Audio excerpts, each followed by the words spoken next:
Hello and welcome to this episode of Superhero Ethics. Today we have some pretty exciting news for you, and that's going to be the focus of our episode.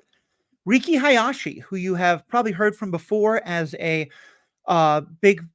Let me start that again. Hold on. Because I'm supposed to have this higher up. There we go.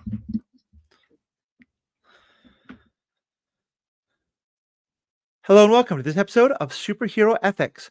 Friends, today we've got some big news for you, and that's going to be a big part of what we talk about today.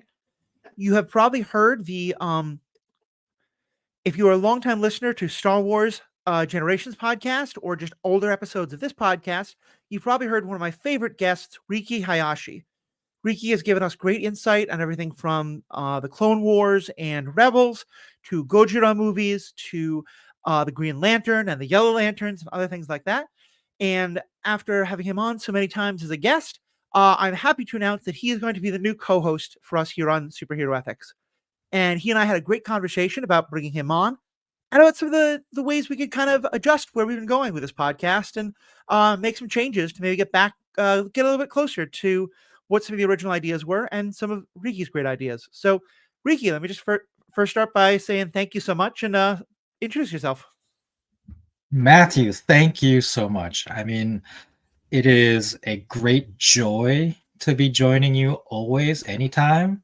I appreciate the insights you have and how it challenges me, how we challenge each other in terms of understanding of our fandom and media and of the topic of this podcast, right? Superhero ethics. Moving perhaps a little bit away from superhero in general, but definitely like fandom ethics, like in terms of our geek fandom. So I really appreciate the opportunity to be a bigger part of this. And like you said, it's maybe like a little refocus on ethical dilemmas within fandom, within media. For those of you who don't know, my name is Riki Hayashi. I am a long time. Well, I'm not even that. By default, I was about to say I'm a longtime judge. I'm not. I used to be a judge, Magic the Gathering judge. That's how Matthew and I met. And I've moved on to some different games and fandoms and all that, but have always, like, at my root, been a geek, a nerd, and Star Wars, especially, as you may have heard on the other podcast. But I love just everything. I've been a long time comic book fan, like actual comic books, uh, anime, any kind of science fiction, Star Wars, Star Trek, of course. So I'm always excited to talk about them in general, but I have always held a deep appreciation for this podcast and what you try to do with it, or what you have done with it, to make it a little more serious, really.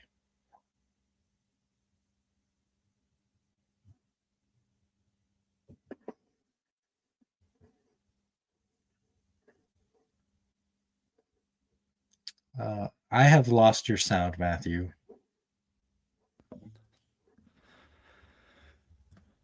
I really love that. And part of why I thought you'd be the perfect co host is that you and I have had a great many discussions over the years about these different questions that we love and the stories we love and things like that. But we've never had a debate. It's always about here's my position, here's yours, how do they differ, how are they the same? And right now, I think so much of fandom is about debate. It's not about listening to other people and hearing their perspectives and having that inform yours. It's about how do I win? How do I get the best zinger? How do I get the best, one-ups on this? And there's a lot of fandom that I think is great and I love. I'm not using this as an attack on fandom, and I certainly don't want to act like we're better and above it all by any means. We're fans. We are part of fandom. But I've really found that I think there is an audience, and to all you out there listening, I'm really glad you're part of it too, who wants to go a little deeper on these questions that I think a lot of times the creators really clearly want to. The stuff we're talking about is not invented things. There have been so many wonderful people who have over the years used these mediums of, I guess, genre fiction or things geeks love is the kind of terms I've used to encompass all of it. Because you're right, it is way off superheroes at this point. It's just sort of all those things that you mentioned and more. and they've always been, ever since you can go back to the first Captain America episode, you can go back to Mary Shelley writing what is considered Frankenstein, the first work of science fiction. You can go back, hundreds of years, even thousands of years probably. People use stories as ways to raise questions or perhaps suggest answers to those questions. And that's what I really want us to explore here more of. And is looking at that. And so I'm just really excited that you're a part of this and that we're going to have that discussion together. Yeah, another thing I come from, like my background is as a sports fan, especially baseball, like is so laden with statistics historically, and Uh-huh. it's very fascinating to be in baseball fandom and have discussions, whether it's like the current season, like who's the MVP, or more historical, like who is the greatest of all time, right? Right. And you bring up names like Babe Ruth versus Barry Bonds, who played it, almost 100 years apart and in very different eras under very different circumstances. But because of the continuity of statistics, you can have discussions, but no one is ever going to be right in those Right. discussions because you can't be. There's no actual way to tell who was quote unquote better at Yeah. baseball or who's the greatest. But it's fun to have those discussions, and that's the kind of thing I like to do, whether it's baseball or whether it's in fandom, is that it's not even like agree to disagree, but have fun disagreeing, because that's like the discussion is where we can have fun. And Yeah. it doesn't necessarily have to be about changing minds, because I don't need to change someone's mind about whether I love a certain piece of media or fiction, right? Yeah. But if I express why I love it, maybe you'll gain a different appreciation. And even if you don't love it as much as I do, come to a certain understanding. Yeah. I think it's such a great way to put it. And there's like, as often happens, there's like five different things I want to comment on, but let me just start with the baseball comment you made. First of all, today is the perfect day to say that because it is opening day for Major League Baseball, for most of Major League Baseball. Two teams started Major League Baseball a week and a half ago. Things are a little weird. My own New York Mets are starting tomorrow because of a rain delay. It's the only reason I'm available to record right now. But also, I am also a huge baseball fan. And one thing I have found really interesting in baseball, as you said, not only do we have these statistics over time, but over time, the way in which we look at statistics has changed a lot. And part of why it's hard to draw the comparisons that we do is that not only was the context, like, take like your Babe Ruth versus Barry Bonds discussion, not only is the context in which those two people played so different, but the stats by which we evaluate them. Many of you have heard me talk about Moneyball and how much, Billy Bean and the Oakland A's, and this whole idea of, him coming to a team and saying, baseball used to be measured by these statistics, but actually these statistics are a better way of looking at it. We should use those rubrics instead. And it meant reevaluating a lot of modern players and also reevaluating a lot of older players. The reason I'm saying all of that is because I think one of the things that we often do, and I really appreciate that I feel like really get the nuances of these conversations, is not only do we often analyze media right now, but we do look back on things from 10, 20, 30, 50, 100 years ago.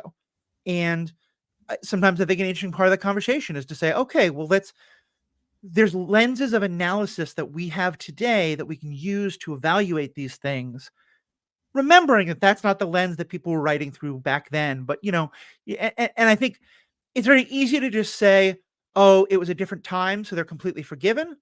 Or it's very easy to say that the time was so different that their time was bad and wrong, so everything from then is bad and wrong. And I think, one of the things we like to do here is to be able to say, yeah, we can acknowledge that the lenses we look at media through are not only different but are evolving and changing and different and will continue to be different. And I hold that all that complexity in mind when we look at media not just today but from a long time ago.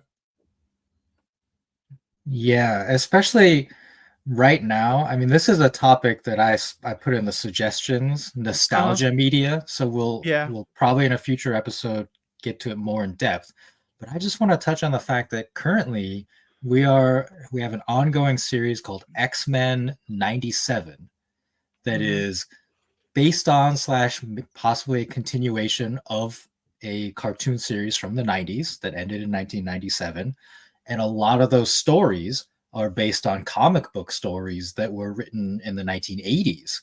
So we have Right. this like multi-generational legacy, and how like modern writers update the stories or change those stories is very interesting to me, and evaluating like what those stories mean to us today versus what they may have meant to audiences at the time that they Yeah. were originally released. Like that's, I find that very fascinating, especially Hmm. as like comic books, Star Wars, Star Trek, we are getting into multi-generational content creation where the Yeah. people who are making the products now weren't alive, or maybe like were kids when these products were originally released, and they grew up as fans, and now they are getting to contribute to the continuation of that. Yeah. And I think that's such an important discussion to have on two different levels. Because one level is what is the nostalgia of the creators and the society itself, but it's also what is nostalgia of us as viewers, because Batman starts in the 1930s as a comic. And so for many, I don't know if there's too many viewers who are, I don't know if there's too many listeners who were around long enough to have read that, but so I certainly salute you. But certainly, some of our older viewers probably started reading comics in the 50s or 60s or watched the Batman 66 show. I know for me, my introduction to Batman was that Batman 66 show, but really it was Michael Keaton. And so for me personally, my nostalgia of Batman starts in the mid 80s with Michael Keaton. And for someone else, it might start, like you said, with the X-Men. For someone else, their nostalgia of X-Men might start with, I almost said Patrick Swayze, Patrick Stewart and Ian McKellen, or it might start with the animated show, or it might start with the um, comic books or whatever it is. And so I think that's the nostalgia thing is such an interesting thing to look at. So, but putting it back on you for just a second, because I want the audience to get a little more about you. What was kind of your first what was kind of your first fandom? What was the first thing that you really started to kind of get into as a kid or whenever age? 100% Star Wars, Yeah. because I can't verify this, but I have been told by my parents that they took me to Empire Strikes Back in theaters when I was not really like a cognizant child. Yeah. So I take that as, at face value, that that was the first movie I went to in theaters. Certainly, Return of the Jedi was the first movie like I really remember owning the video cassette, the VHS of, and just playing it over and over again. I Yep. also had audio cassettes, kind of like summaries of those movies, and I Oh, listened nice. to those all the time. They basically like were like yeah, like short narratives of the Mhm. movies with some audio from the movies spliced in, I believe. I A I really didn't listen to weird one of the product of its time. I didn't listen to any of the Star Wars ones, but I had one of Michael Jackson telling the ET story. Yeah. So I know exactly what you're talking about there. And Yeah, I I think I okay. had some of, like the action figures, the toys, obviously like none preserved in the original packaging. So Mhm. I don't think I even own any of them anymore at this point. But that was definitely like my original fandom, and to this day is still one of my favorites. And then I would say that Japanese manga and anime really played a big part in my youth to teenage years. Right. Dragon Ball became really big when I was a kid, and I own all of the original books of Mm. that. And then through Dragon Ball, there were several other ones that I have followed over the years, including One Piece, which is still going, Yep. And over a thousand episodes. we'll be talking a little bit about that in the bonus content at the end of this episode. Yeah, Well, and and just to then give people some more context for that, because I know you speak both English and Japanese quite well. If I can ask, which one did you kind of grow up speaking? And am I right that you were born in Japan but then came to this country? Or yes, I'm a Japanese citizen, and I grew up speaking both languages. Mhm. Basically, Japanese at home and English in public slash school. And Mm. I did also attend a Saturday Japanese school up until about high school, I believe. Mhm. So culturally, like I am very US, like Western based, because that's how I grew up. Like that's most of the media I consumed. Hmm. But I had enough, like I had grandparents in Japan who would send me things like video that they would record on VHS, like episodes of manga that they knew I liked. Yep. They sent me, like toys, video games, and all that stuff. So I have absorbed a lot of Japanese culture, but not necessarily directly, like as part of a Japanese audience. Right. Because you And moved then here when you were fairly young. yeah, and then seeing, I would say like what was it, Toonami Hmm. caused kind of like the first golden age of anime in the United States when they aired episodes of Dragon Ball and other things. And then right now I feel like we're in the silver age. Like with Yeah. streaming, on Netflix, like I have caught up on so many anime that I kind of only knew tangentially and have gotten to watch them in Japanese also as well, because like Toonami would have been Yeah. dubbed, right? So the ability to watch a lot of these shows in the original Japanese to me is very special, and a fantastic opportunity for me to practice a little of my language as well, which has For gotten kind of sure. rusty. Well, and I think it's something that's been so valuable to us on past episodes, obviously with anime, but also with things, everything from like Gojira to some of the other things we've seen, where I think it's, and I'm a big believer in kind of the postmodern idea of like that, wherever your social placement is, your experience of the movie, it's not right or wrong. It's just different from someone else's. But being able to give more of that background and history on things like the um Rurouni Kenshin movies that we've seen together, or the Gojira movies, Godzilla movies, and stuff like that, has really been so invaluable. Yeah, and the thing is like context matters, especially for anime, in Right. that you have to accept that certain tropes exist or certain like characters exist. And I think I've Hmm. mentioned this in the past. Japanese media, especially anime, often has like the one character who is a bit of a misogynistic pervert, right? Right. And these days, like in a Western media, you would never write a character like that. And we talked about how in the new Avatar, Sokka's misogyny was very toned down. Right. And I think we are starting to see that again. Like I'll mention One Piece, the character Sanji is much more of a womanizer, I would say, in the Hmm. original manga and anime.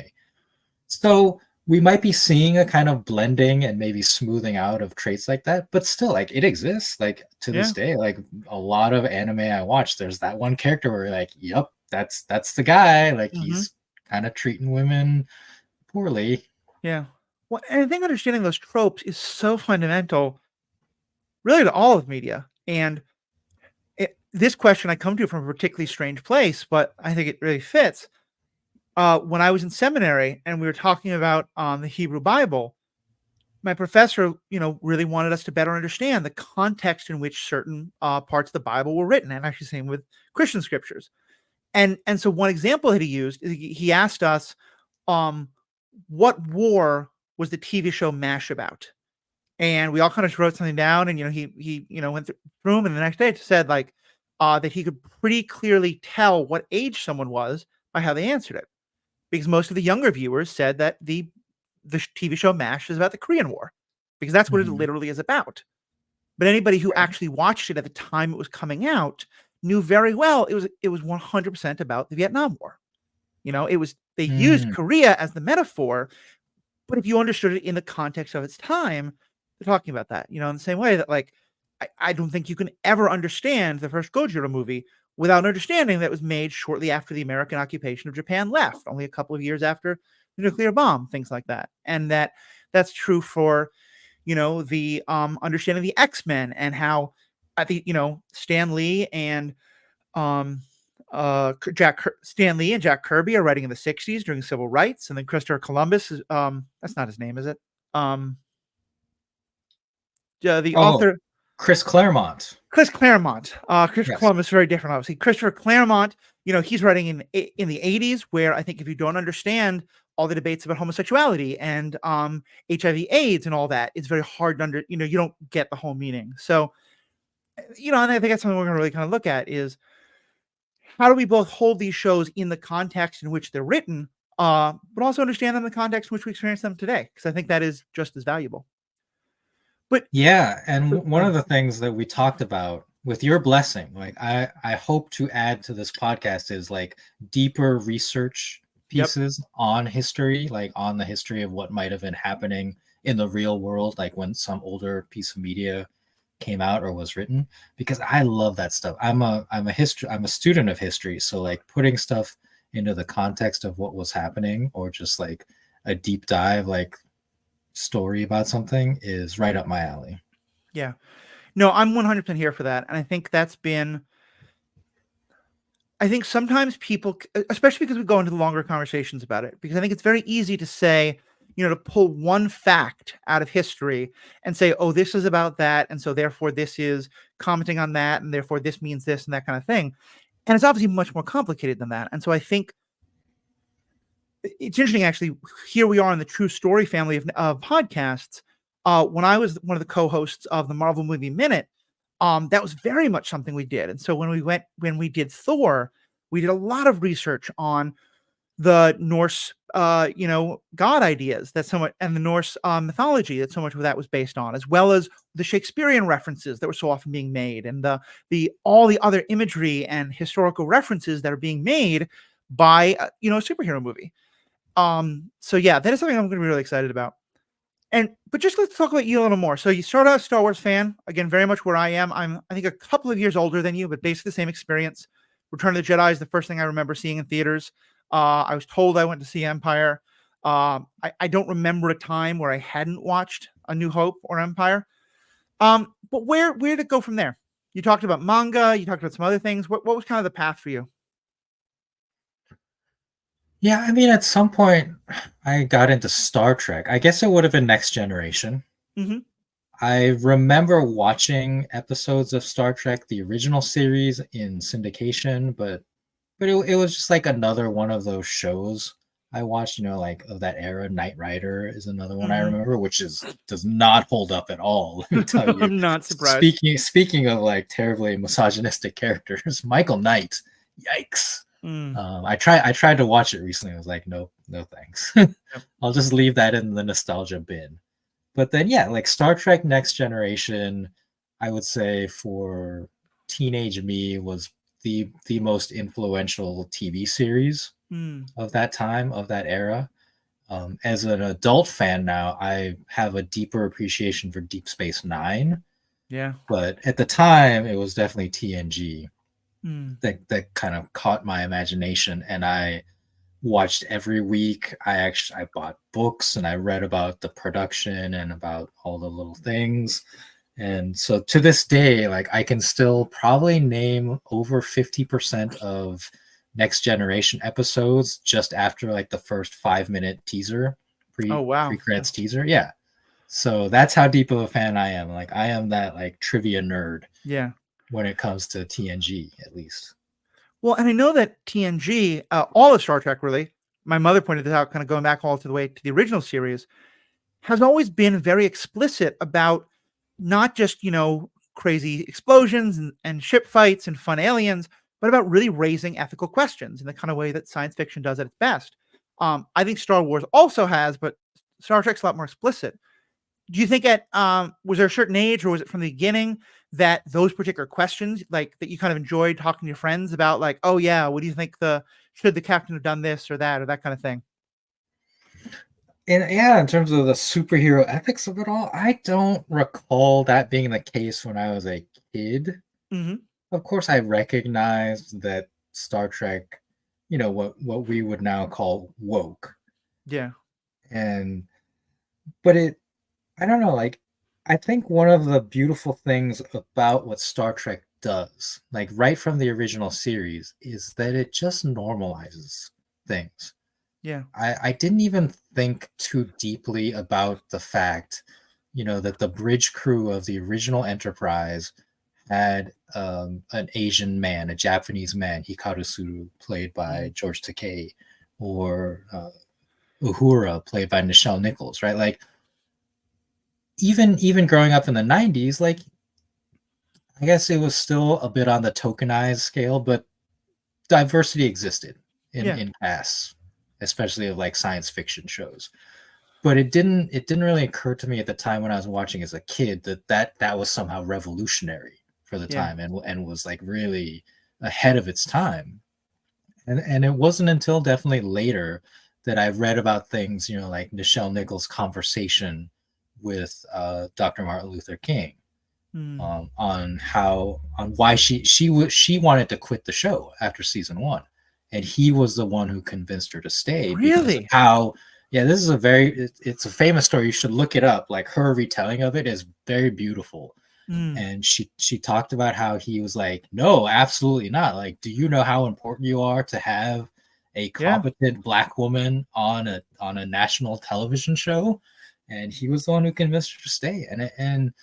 And yeah, like I don't even she didn't realize like how important that role was. And that's the kind of thing like now as an adult, like you can look back and see things like that or see the way that media mismanages or misuses, Yeah. minority characters or actors, performers.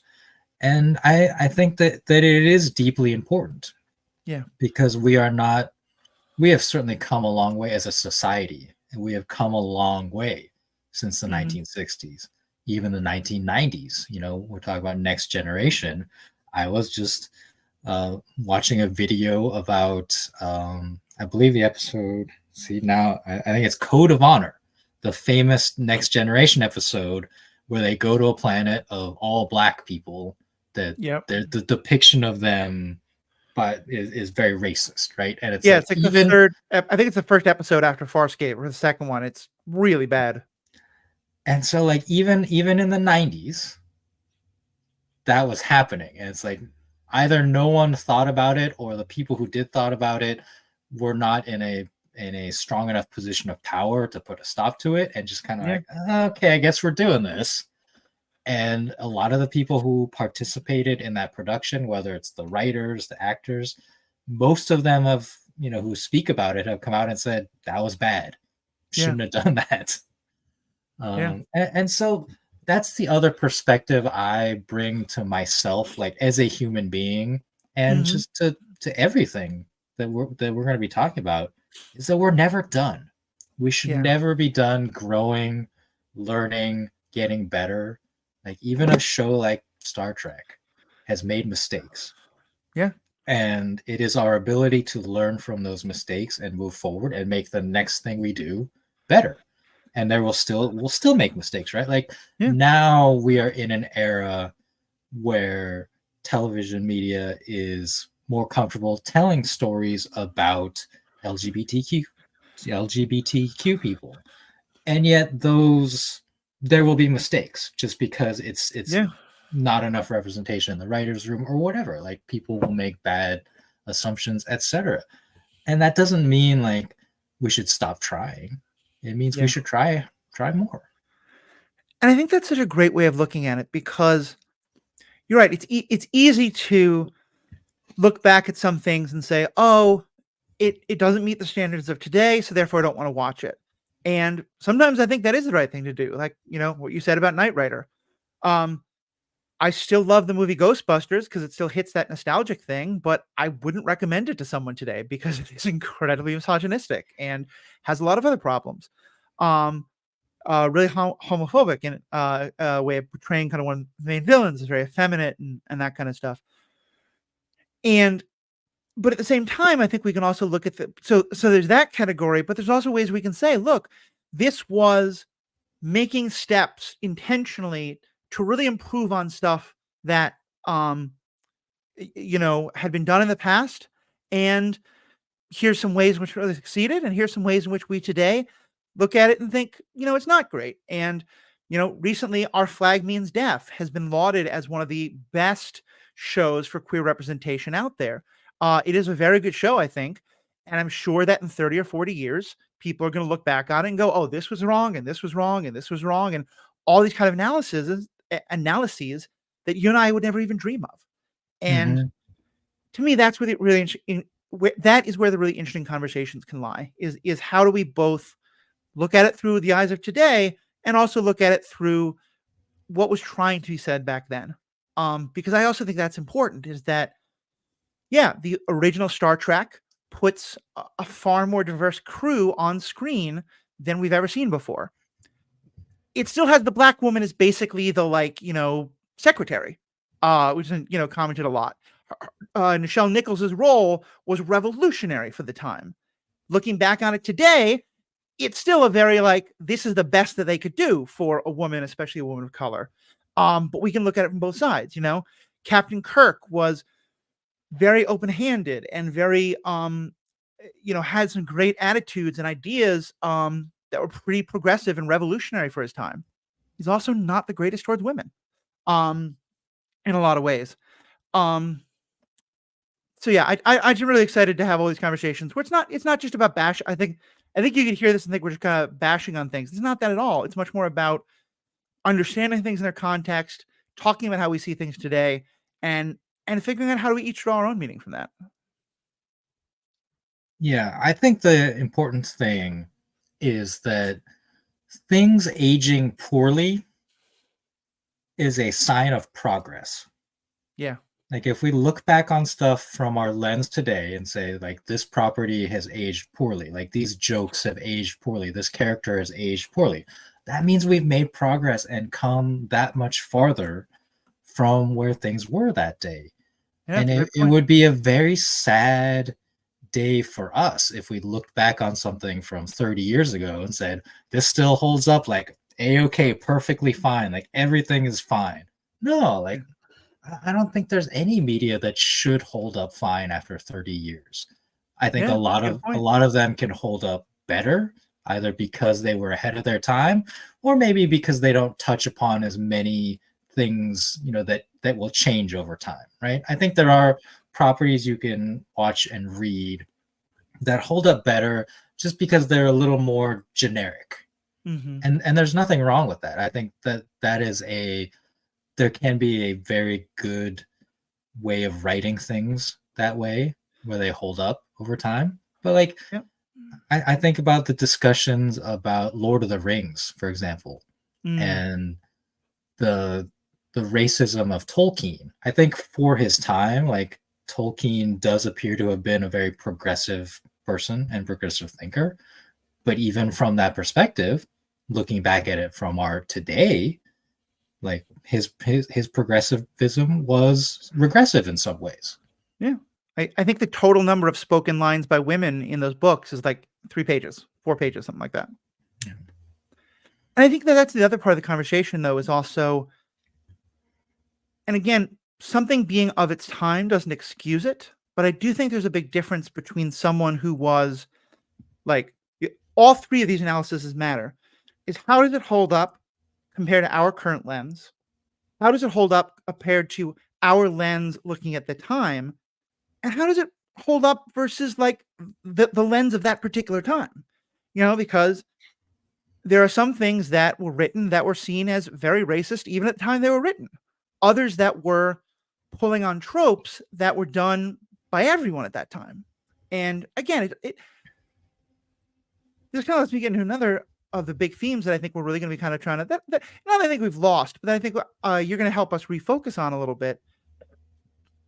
When I say these things, I don't mean that we are going to be the declarative. Here's the answer. Superman meant this. Batman should have done that. This piece of media is problematic. That this is not. That's not the point at all. Also in grad school, one of my favorite professors made the comment, and he's speaking here about religion, but I think it can be applied to anything, which is that um, it does its best when it raises hard questions. It does its worst when it offers easy answers to those questions. And for me and you listeners, I want you to really help hold us to this. I want our job to be asking questions in new ways, asking questions that can help people think about things in new ways, or just acknowledging the questions that the creators that we're talking about are raising through their works. And in times it'll be we each have our thoughts on what the answer should be, or sometimes the creator, like I think there are some times where a Star Trek episode leaves it pretty open in terms of what you think should or shouldn't happen. I think there are other times where like with one of the my favorite episodes, Measure of a Man, where they raise very interesting questions about androids. But I think the show comes down pretty hard on the idea that Data should have rights over his own existence. Um, and I think both of those can be good. But the point is always, I think, more than anything, I want people to walk away with more questions that they're thinking about, rather than just saying, "Oh, well, Matthew and Riki said this, so that's the answer," or much more likely, Matthew and Riki say this, so the answer must be something else. Yeah, I think one of the things I suggested is we try to have like an opening question Yeah, to our discussions in the future, like not just say we're going to talk about like X-Men 97, but have like X-Men 97 brings up this question about whatever, yeah, and then go from there. And that can inform our discussion. But I hope also invite listeners to write in with their answers or write in with their follow-up questions or yeah, other questions that they thought up. definitely. Because I agree, like it's really boring to just like listen to something like a podcast and just have people tell you how it is and then you're done.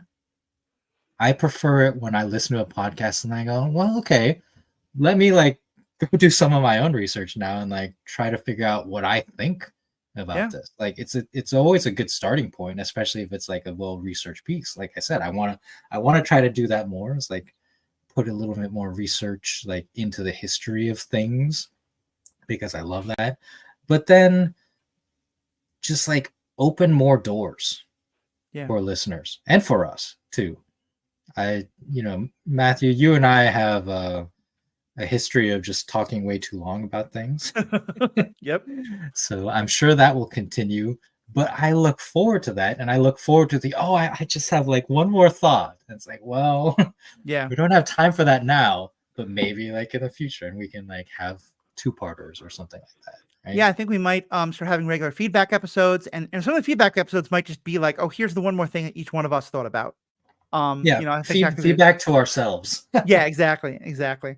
And I will say we've gotten great listener feedback. We got some great ones during the Avatar show. We've gotten some more from that. We're going to do that more, and we're going to definitely be reading your feedback in these episodes, both after it comes out, but also as Riki said, sometimes beforehand, where we'd like to say like, "Hey, look, this piece of media is coming up, and here," or it might be a media from 10 years ago, but here's an interesting question we're going to look at. And that was something we did a lot in the earlier years of this podcast.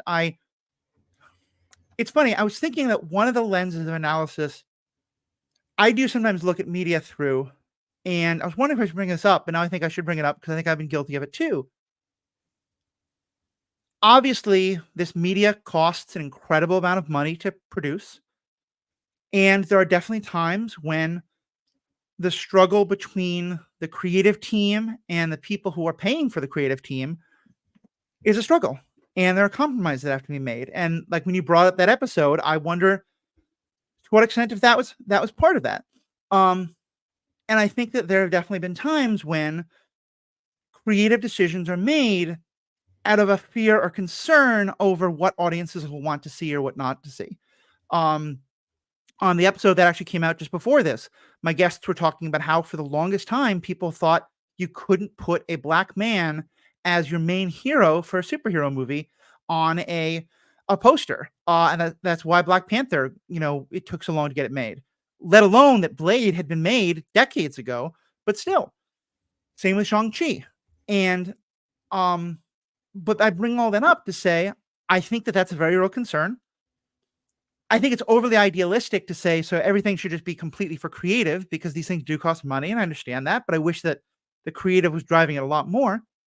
But I'll also say I think part of why this podcast started to focus more on covering media exactly when it came out and therefore doing more of the kind of broad reach instead of a specific question is because the week or really the 3 days after a new piece of media comes out is when the most people are searching for it. And so it's the way to get our podcasts to get the most hits and get the most listens and increase our audience. And I think that was a big part of what was driving me. And there's still going to be some of that. I do think it's great to be part of the conversation right when it's relevant. But I do think we're going to kind of take a step back from that a little bit and really be able to look a little bit more at, there are 8 million people telling you how good or how bad the new Ghostbusters movie is. And we haven't done coverage on that yet. I'm going to do a Ghostbusters episode at some point soon, but it's probably going to be much more looking at a specific question. Quite likely that might be the time to talk about nostalgia. I haven't seen the movie yet, so I can't tell you for sure. But I think that's what we're going to really try to be going for a lot more is how do we look at this through that little bit deeper lens? Or not even deeper, that sounds pejorative to others. But just how can we look at it through a somewhat different lens than what a lot of us out there? It's funny. I was gonna bring up Ghostbusters Hmm. because I was looking at the box office numbers, Uh-huh. and basically the new one, Frozen Empire, has matched Afterlife in kind of like its opening weekend box office numbers, Hmm. and then comparing that to the is it just called Ghostbusters, the all female cast Right. one. Yeah, I think it's just called Ghostbusters. I think that one actually made more money overall than Afterlife and is on track to have made more money than Frozen Empire, like if the trends hold up. Hmm. But that one cost a lot more to make. Like, and if you watched it, you can tell like they went a little ham with the special effects of all the ghosts, right? Hmm. And so yeah, like when it comes to these studios putting out media, money has to be a concern. Yeah. And the success of something, you have to look at it through the lens of both the money it brings in, but also the cost. Right. And And I think unfortunately, from the studio's perspective, that cost is measured not only in the actual cost in terms of money was spent on the movie itself, but also on the negative press it gets. And I think it's something we've I'm not gonna I think at one point we were trying to get into responding to a lot of the trolling arguments. We're probably not gonna do that much, but we'll definitely talk about it because I do think that the there was a public perception that everybody hated that movie. Clearly they didn't. It made a lot of money and a lot of people loved that movie. But as often happens, the people who went online and talked about it and who were most often, retweeted and resent around were the people who were saying, "Oh my God, get these girls out of my Ghostbusters. This is so, silly and bad and all this kind of stuff." yeah, but here's the point I want to make is that I agree that all that happened, Uh-huh. and it's possible that it has had a role in some opinions and decisions. But the cost, like the cost of production, is like I think it was like double of what Afterlife cost. Right. And again, like if you watch both movies, you can tell based on like how they use the special effects and the scenes that they set up, like the set piece towards the end of the Ghostbusters with the dance number. I don't know Mhm. if you recall that one, is a really big scene, like in terms of all the extras and the special effects, because like ghosts are dancing as well. Right. And I think from the studio perspective, like that had to have been a concern. It's like the overall Yeah. cost, and then like the little decisions that led to it costing so much. Mhm. So yeah, like do execs like read Reddit? Maybe, but overall, I would think like the money issue was a bigger thing Well, in but I terms mean, of what that franchise has done. I think if that's true, like I do think you're right. The money is definitely a big part of it, but uh, you know, Kate McKinnon, Christine Wiig, Leslie Jones, these people aren't, demanding huge salaries. And I don't know why you couldn't have just made a sequel in that universe with, a much more reduced budget in terms of special effects and things like that. Like, I definitely hear you. And I think a lot of people, probably myself included, overblow the effect of online trolling. But the Snyder Cut was re-released. The Snyder Cut was, or no, sorry, not the Snyder Cut. What's the other? Yeah, no, the Snyder Cut. The Snyder Cut was released. The Star Wars movies were changed. I think we have it on record in part because of a lot of the fan pushback. So you're right. We're not in the boardrooms. We have no way to know, and it's entirely possible that it is much more about the money. Um, but I do think that the trolling has more of an effect than I think you're coming from. But you're probably also right. The money is much more too. Yeah, I mean, we barring insider information, like we don't know why certain people aren't brought back for Yeah. things, but I think it's notable. Like you're talking about the actresses in that Hmm. Ghostbusters movie, but the whole production team changed, right? Like that Ghostbusters movie was hemmed by like Paul Feig, Mm-hmm. Oh, and they and for Afterlife they brought in Reitman. I can't remember right, his first name, but the son of the original director. right. Son of Ivan Reitman. Yeah, Well, but I'm just saying, it's not unheard of by any means to keep the same cast, keep the same canon, but bring in a completely new set of production. I that's a I don't know. That's like a big topic, like Yeah. in terms of franchises and stuff. Like I pay attention like to a lot of horror media, and right now Scream has gone through a lot of drama. So Hmm. it yeah, I don't have an answer This would be a because great topic for us to research and dive into. yeah. Well, and so with that, what are some of the other topics that you want to either other questions you want us to explore or other forms of media that you want us to dive into more, either in particular stories or medium? I mean, I just brought it up, but horror I think is something. Have you ever touched upon the horror franchises at all? A little bit, not too much. Some of our friends over at Stranded Panda, Ashley Coffin and Bill Brya run a fantastic. Actually, let me say that again. Hold on. Let me just look up who are the two hosts of.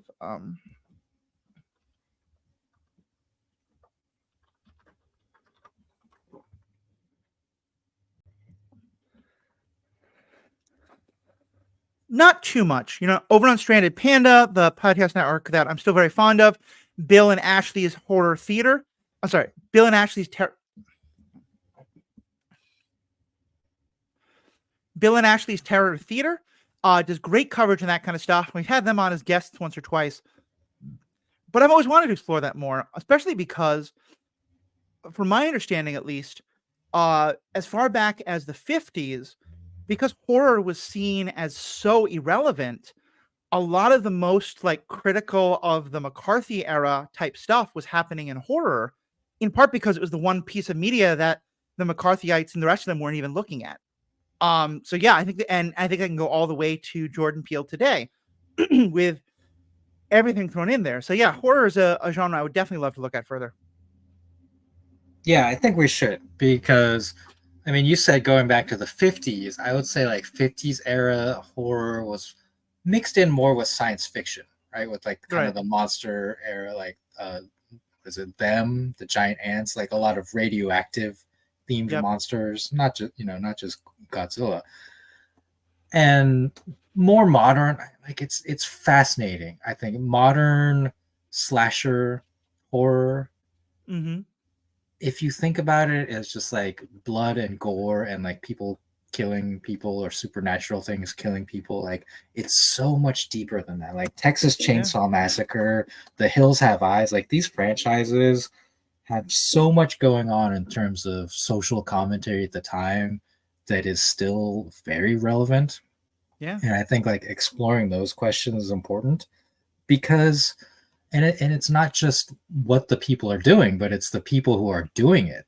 Mm-hmm. If you look at not just actors who got their start in horror, but directors, right? Mm. The actual people making movies who got their start in horror these days, like James Gunn, Yep. Guillermo del Toro. Um, I think maybe kind of Robert Rodriguez. Like these Mm-hmm. people have very deep roots in horror. So it's also like this breeding ground of talent, I Yeah. think, because like you can kind of get into it on the cheap side, so to speak, and Mm-hmm. practice in a setting that is like free from a lot of prying eyes in Yeah. terms of media criticism and all that, and just like hone your talent there. I think that's true, and I think that even just the lines of what is horror, what is science fiction versus like the Godzilla movies that we love to talk about. Like, is that monster horror? I think some of them definitely are. A lot of them aren't. But they certainly have well, some of the ones are just kind of fun people in rubber suits fighting each other, but a lot of them have a ton of social commentary. And you can even go much further. I mentioned Mary Shelley's Frankenstein as the first science fiction novel, I think you can also describe it as one of, if not the first, horror novels in the same kind of way. Um, yeah. Um, and to me, there's so much to talk about there, both because often there's commentary that the directors are making, but also because a lot of times there's commentary that they're not trying to make, or maybe they are, but we can definitely see. Because certainly, I think if you watched the slasher movies I grew up on, the Friday the 13th and Nightmare on Elm Streets, um, one of the first moral lessons you learn is that if you're a teenager who has sex, you deserve to die. Because that's what every one of those movies shows. And there's always that sort of, sex negative, that like they play on the sexiness to get people there, but also they always kill the people who have sex. And it's often the whole last girl syndrome. So yeah, there's tons there we could talk about. Talk more about anime and manga, 'cause I know that's another area that you want us to explore some more. Yeah, well, I mentioned that we are in what I would call like a silver age. Like they don't have names, right? But we apply these terms to them. But it anime right now, like the ability to watch anime has never been easier, Hmm. and I have enjoyed that a lot. And I know like a lot of people out there have been enjoying it. Yeah. And it's also weird that we're getting into this era of uh, adaptations, which has been going on in Japan for quite some time, Mm. and they're about as equally bad as most of the ones we are getting in English. So, what I want to say about that is that I had lunch with a friend today, and we like to talk about TV, and I asked about Avatar, like, hey, have you seen Avatar? It's like, yeah, we watched the live action one, and now we just started season one of the animated Avatar Mm. series. I said, oh, that's good because I think that one's better. So, in the past on our Avatar coverage, we mentioned who is this for, right? And one of the points was, well, it's for people who maybe didn't necessarily watch the animated show, and Yeah. it gives them an entry point into the Mhm. fandom. So there was an example of that. My friend, because they watched the new live action one, have now got into the animated one. I hope he enjoys it. I hope Mhm. he likes it. But that's the thing. And so, it comes back to what you said earlier about money. Yeah. If it if it makes the studio money and kind of prolongs the franchise, I guess, Yeah. then we'll continue to get things like this, because that's ultimately for the studios what it's about, right? Like if you have a property that is successful, Avatar: The Last Airbender, you don't want it to just end. Like Yeah. nothing. That's the other thing about fandom now, is that nothing ever ends. No one Right. ever dies. No character ever dies. Nothing ever ends, and the saga must always have a to be continued in. You know, Captain America will appear next in this movie, Right. as we always get at the end of the MCU movie, right? Because that is the perpetual moneymaker.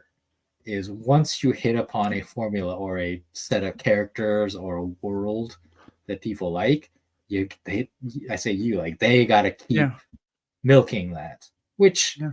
if we like these worlds, good, I think, for the most part. Sometimes it's disappointing, Mhm. and we'll certainly talk about that, about like Yeah. the balance of being excited that there's another Star Wars series versus the disappointment that maybe that Star Wars series isn't as good Yeah. as past ones. I think it's really true. Uh, But we're what getting more Star Wars. Like you and I Yeah. have both lived through eras where it was like decades Oh, between yeah. like a movie. I really thought I was done with Star Wars after the prequels, Yeah, because, and we've read the um books. Like yeah. I read so many of those books because I just wanted more stories with Luke, Han, Leia, Lando, etc. Yeah. And I will say, just going back to what you're saying before about anime, um, one of the reasons why it's a lot easier to watch, especially here in the United States or in other countries, is that there is a lot more of it streaming, and a lot of people can watch it dubbed, which is great. And what I'm about to say may well be heresy, but I think also another way that it's easier for some of us, particularly those of us with ADHD or things like that, to watch, is that studios are now putting a lot more money and hiring much better translators and writers and actors for dubs because I am someone for whom, with my ADHD and other neurodivergence, sitting and staring at a screen so that I can read everything is very difficult for me. I'm able to do it, and definitely there's a lot of things that make it worthwhile. But especially for a show, it's really hard for me to sustain. And something I want to keep getting better at, and I'm teaching myself to get better and better at watching stuff that isn't dubbed and just reading the subtitles. But there's a lot of great pieces that Full Metal Alchemist, which I really want to talk to you about when you get a chance to watch some of it. I watched that because of it was dubbed into English, and the English actors and translator the writing was fantastic in a way that so often it isn't. So it's just one more part, and I'm sure that's the conversation we'll have, is because I am absolutely sure that there are elements of the original that I'm completely missing. And even with what was the first movie? I think it was the Rurouni Kenshin movie, the first Kenshin movie we brought on, where you talked about how the translation that Paul and I had gotten was wrong because it's it was the word not cut versus to not kill. But I also think that, like, when you can make things 80% accessible to a group who are never going to be able to experience it as 100% accessible, that's still a step forward. Yeah, I mean, in general, when people get on their high horses about sub versus dub, Mm-hmm. I think it's there's no right answer to it. Yeah. I obviously I prefer watching in or listening in Japanese, and I often have it with the English subtitles because Mm-hmm. that's just how the television works. But also, like, if Sarah is there with me, my Yeah. wife, and I notice because I'm like listening and reading, and I notice when the translations are, I'll just say, like, wonky. I don't know. Yeah. Like, this is something I've been thinking about a lot with translation, is that you can't just do like a word for word transliteration Right. because dialogue and conversation is often about feeling. I Yeah. was watching a show, Yu Yu Hakusho, the live action one, which is I highly do not recommend.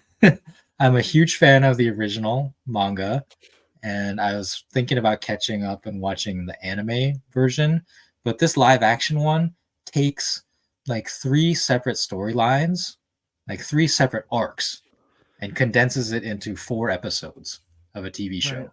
I was like, "What have you done?" But my point was, there was an interesting scene in it where two characters are in a hospital, with one of the characters' mother, and she starts coughing because she's in the hospital because she's sick, and the son character says "Okasan, Okasan," which is just mother. He says mother twice, but the subtitle says, like, "Are you okay?" Right. Right, instead of just mother, because like the context is that he's concerned for his mother, and I Yeah. think that comes through in the acting, the way that the character intonates saying "Okasan," but if you don't know what he's saying, then it doesn't matter like how he's saying it. So you have to translate that into like what he means. Right. And Yeah. and so that's why, like, I'm okay. I'm coming around to being okay with, like, however you want to consume it. And I don't know, like, sub versus, I think sometimes like sub and dub actually uses different translations, even maybe because Mm, maybe a dub of that scene, the character in English would just say mother, like, and you would maybe get what he means through right. the way he's saying it. Right. That you wouldn't get if you're just reading the written word. Yeah. And I think that's so true. And it's interesting you went there because where I often think it becomes most important is with idioms, where Oh there's yeah, a yeah. phrase that, like, we say, like, oh yeah, that really takes the cake.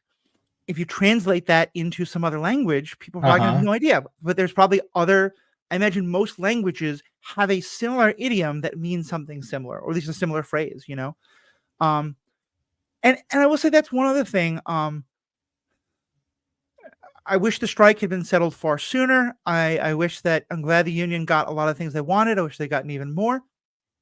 But I will say that one silver lining, at least for me, and I think I heard this from a lot of you fans and creators, is that during the strike, a lot of us were given a good push to look outside the traditional American media system and the big Hollywood studios. And I definitely want us to do a lot more things that are not created in the United States. And a lot of that will be Japan, both because I think that Japanese media is probably the second most influential to English speaking geeks after, American or British, but also, but also because of your skills and knowledge and experience. But there's also great stuff being made all around the world.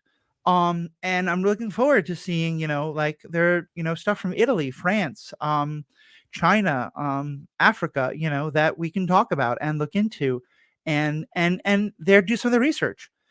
And also I think it'll be very important that Riki is my co-host, but just as happened when Paul is the co-host or Jacob's the co-host, we're often probably gonna have a third person.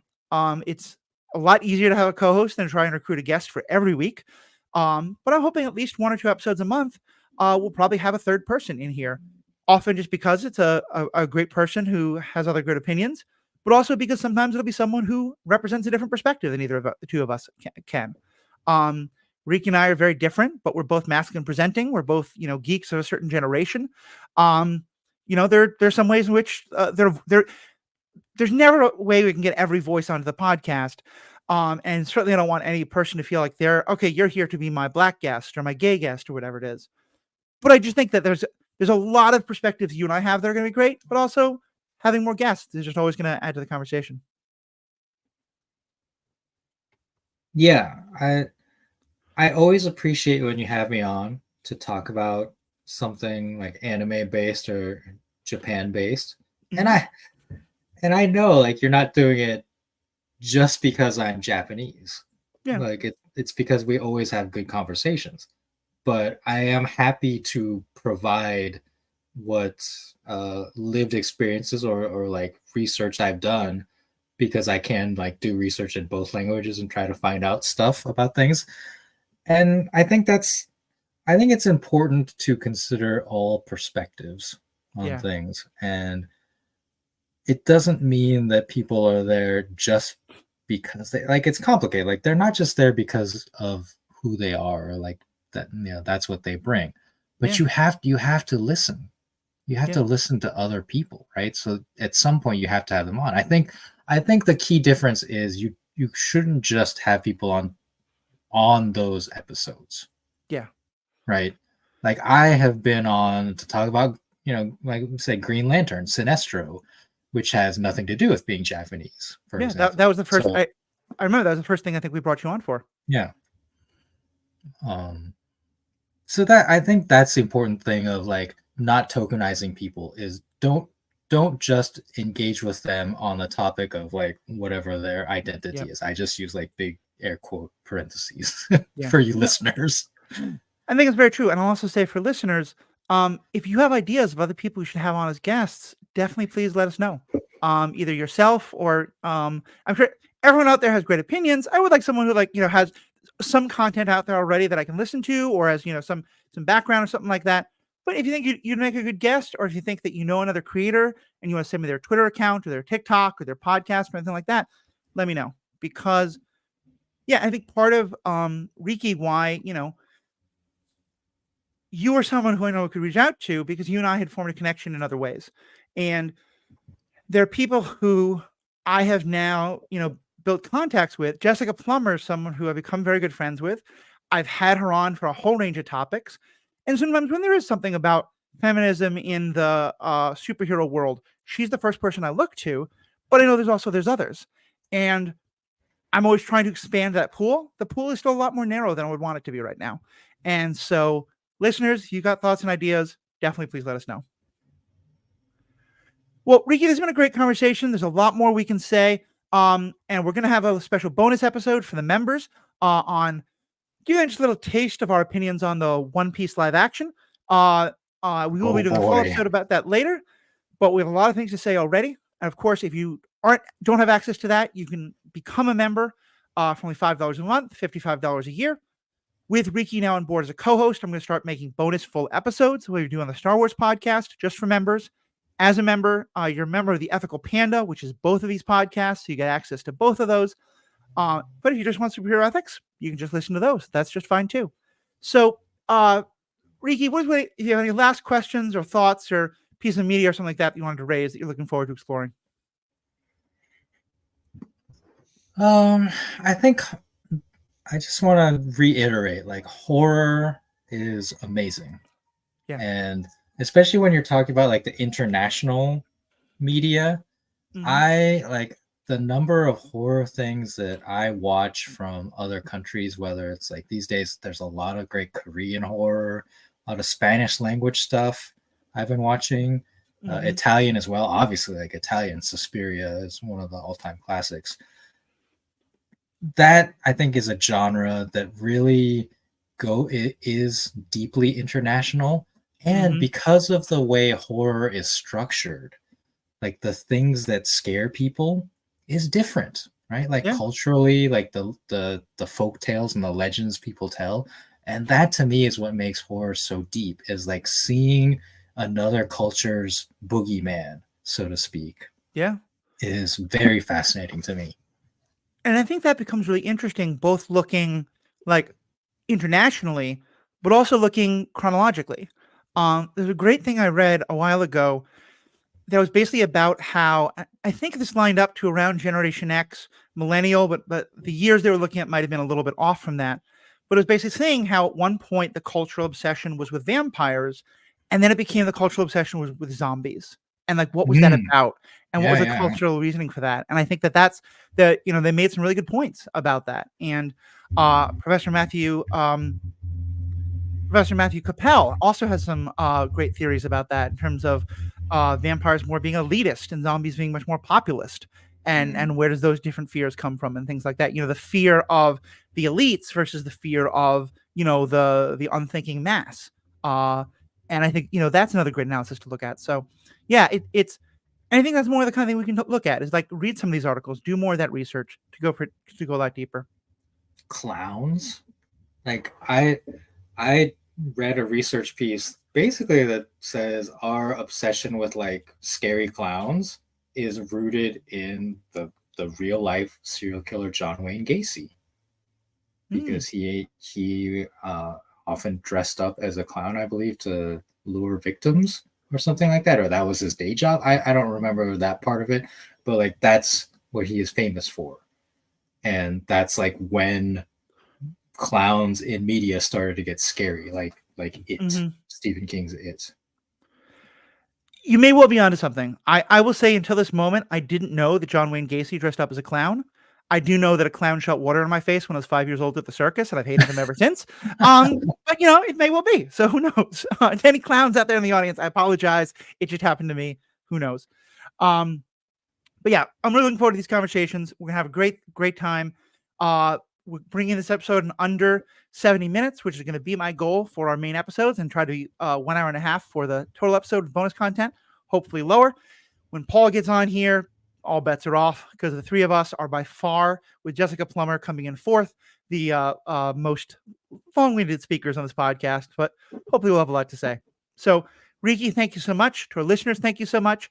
To our members, you're awesome. You're what's helping make all this happen. You're why I can people can see me on the video again because I have a new computer.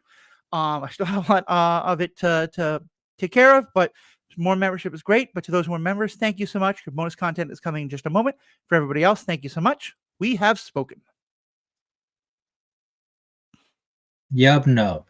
I don't know. I need a sign off. There you go.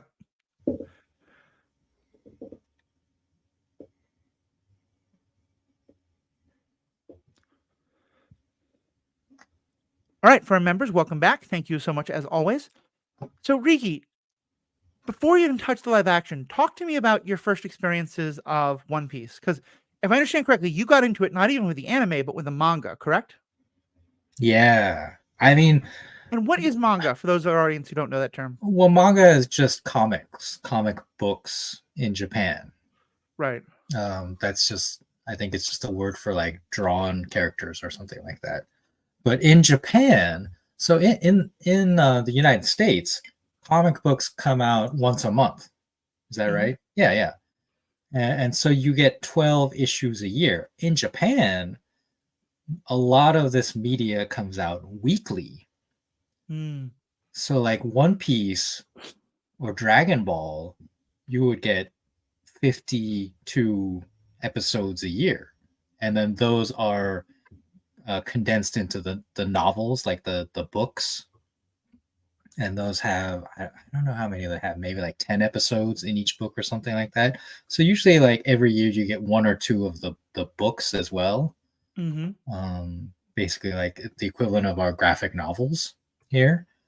And One Piece in particular is published in a franchise called Shonen Jump, which just Mm. is like shonen is the Japanese word for young boy, young man, and then the Jump is just the brand. So it's like clearly like it's for young boys, but people of all generations and all gender do read the Shonen Jump, but its primary audience is young boys.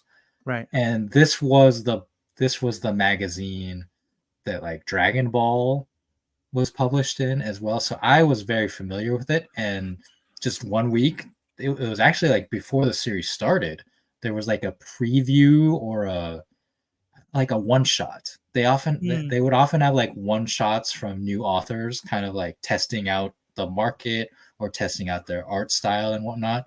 So I remember I think it was called Romance Dawn, which I believe is also the name of the first episode of the actual manga run. And it was just like a one shot of this goofy pirate kid who has gummy abilities because he ate a magical fruit.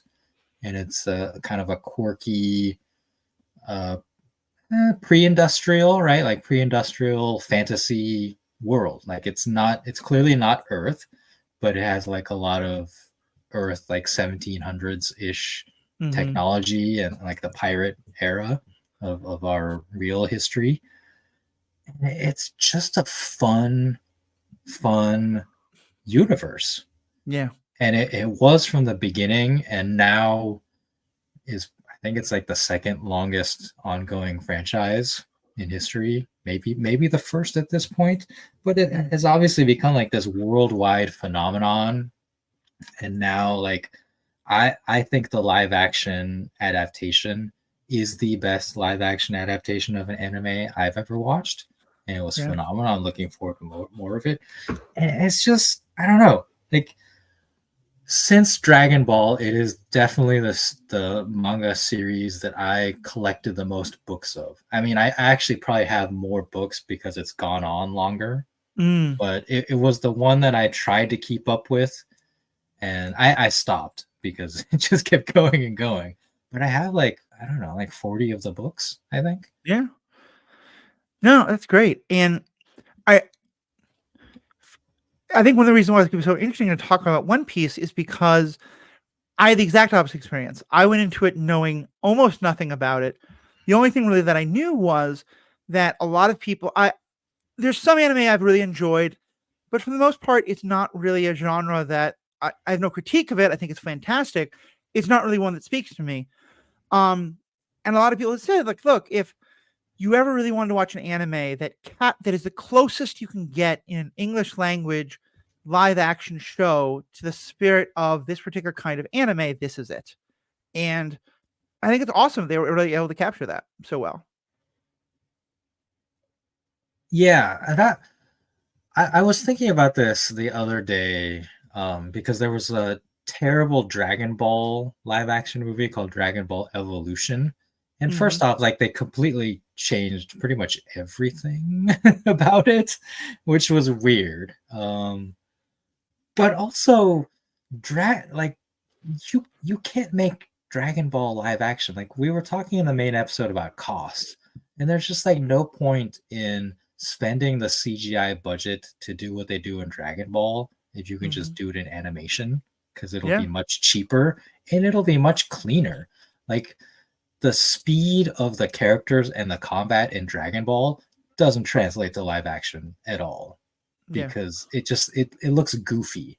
I think of like Legolas doing the Oliphant surfing in Return of the Hmm. King. Like it like the CGI was not there yet, but it's also like the action looks goofy, like for Yeah. a quote unquote real person to be doing that.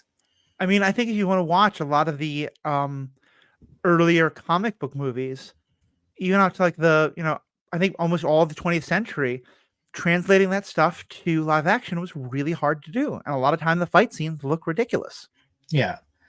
And even now, like that's probably one of the weaker aspects of One Piece is like when he uses his Gomu Gomu ability, it looks goofy. I think the CGI is more believable than it has been in the past, and it's okay. Like it passes like the smell test of like it doesn't necessarily look like CGI, but it's also a little goofy that you are having like a real life person like punch someone in this way. So I, that is a thing that I have to concede is mhm. like not translating the greatest, but I also think it's actually the least important thing about One Piece. I mean, I have to say, and this is again probably where I think it was a very interesting show and raised interesting questions. It's just very much not what I enjoy.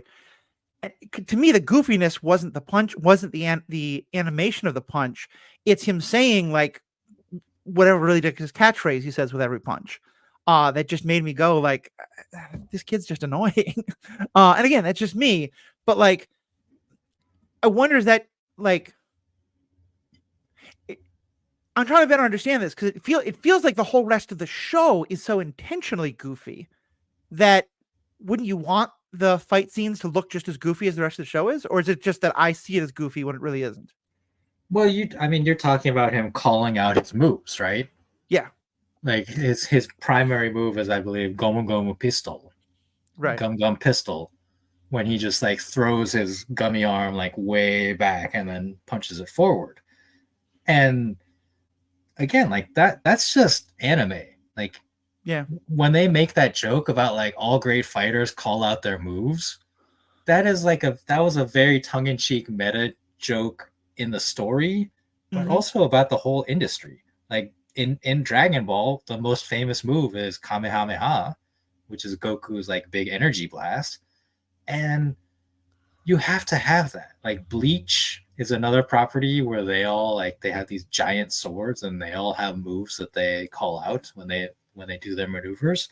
And the reason is because you want audiences to recognize, right? Right. Like I don't do you watch professional wrestling like WWE and all that? I've seen a little bit of the modern era. I certainly grew up watching it on the WWF era, but yes, I've seen some of it. I know, yeah, they all have signature moves, and Right.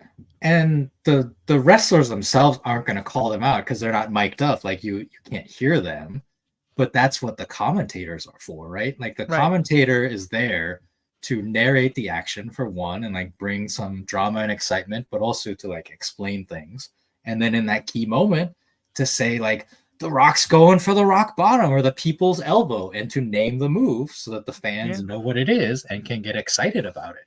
And I think that to me is like the same idea is that when Luffy does the Gomu Gomu Pistol, like that's a big thing, at least early on, like that's his big mhm, move. And like he's going for it. Like this is his finisher right now. And he's gonna knock out the opponent.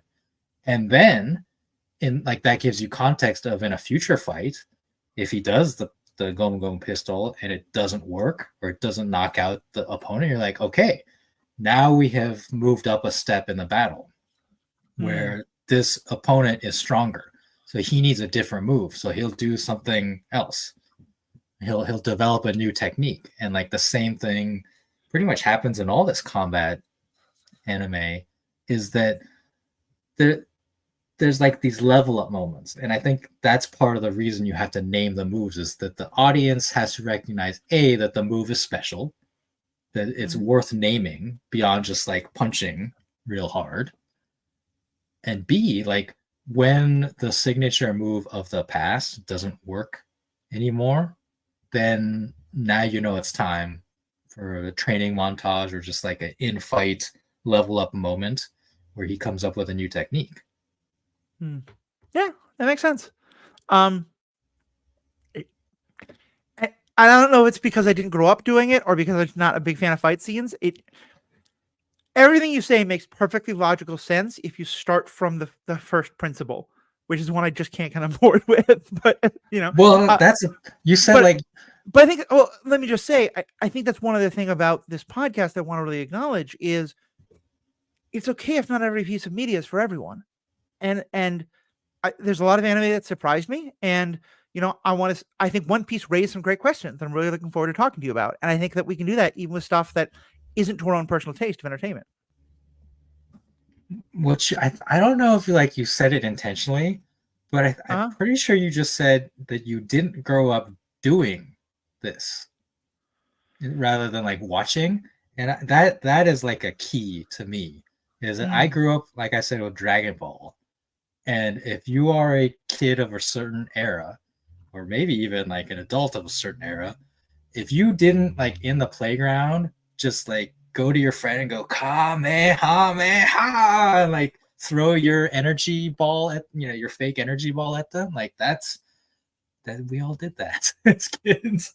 And that's what I think too, is like we talked about the audience, is that this is Yeah. shonen jump, this is like young boy jump, and Yeah. like that thing of playing, like I don't know, like for I think wrestling is the closer analogy, because like superhero, like DC and Marvel superheroes I don't mean, do anything, right?